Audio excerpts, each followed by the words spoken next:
నమస్కారం. మీరు చూస్తున్నారు స్పాట్లైట్ టీవీ. నేను మీ రవికాంత్. ఇప్పుడు ఈరోజు సాయంత్రం ప్రధాన వార్తలు. ముందుగా ముఖ్యాంశాలు. అమరావతి రాజధాని అధికారికత. ఆంధ్రప్రదేశ్ రాజధాని వివాదానికి ముగింపు దశ. పార్లమెంట్లో ఆమోదం పొందిన ఆంధ్రప్రదేశ్ పునర్వ్యవస్థీకరణ బిల్ 2026 ప్రకారం అమరావతి ఇప్పుడు ఏకైక మరియు శాశ్వత రాజధానిగా అధికారికంగా ప్రకటించబడింది. ఈ నిర్ణయం పాటు సాగిన రాజధాని వివాదానికి తుది పరిణామం అని అధికారులు పేర్కొన్నారు. సర్పంచ్ పదవీ ముగింపు. రాష్ట్రంలోని అన్ని గ్రామ పంచాయతీలలో సర్పంచ్, వార్డ్ సభ్యుల పదవీ కాలం ముగిసింది. పంచాయతీ పాలన కొనసాగింపు కోసం ప్రభుత్వం స్పెషల్ ఆఫీసర్లు నియమించింది.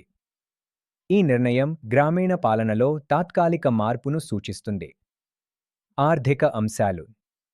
జీఎస్టీ ఆదాయం మార్చ్ 26లో ఆంధ్రప్రదేశ్లో నెట్ జీఎస్టీ సేకరణలు 3,316 కోట్ల రూపాయలు చేరగా ఇది గత సంవత్సరం కన్నా 10% వృద్ధి సాధించింది.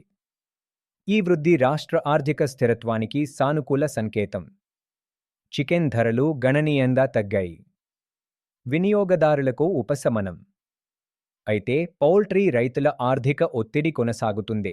రాష్ట్ర ప్రభుత్వము రైతులను రక్షించడానికి చర్యలు చేపడుతోంది. ఇవే ఈరోజు సాయంత్రం ముఖ్య వార్తలు. మరిన్ని తాజా వార్తల కోసం మా ఛానల్ను సబ్స్క్రైబ్ చేయండి. స్పాట్లైట్ టీవీని లైక్ చేయండి, షేర్ చేయండి. ధన్యవాదాలు.